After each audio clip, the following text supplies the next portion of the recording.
Hello everyone, today in this video we will discuss how to install Apple Music on Samsung Galaxy A57. Let's start the video. First of all, go to App Library. Here click on Play Store app. After click on Play Store app and search Apple Music.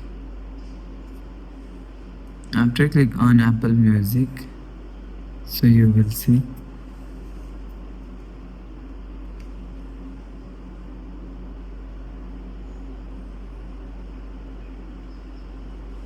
and select Apple Music from here. After select Apple Music,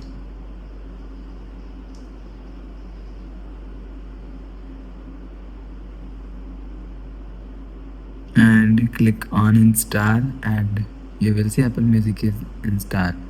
After the process, go back to home screen. So that's how you can install Apple Music on Samsung Galaxy A57. If you like the video, please subscribe. Thanks for watching.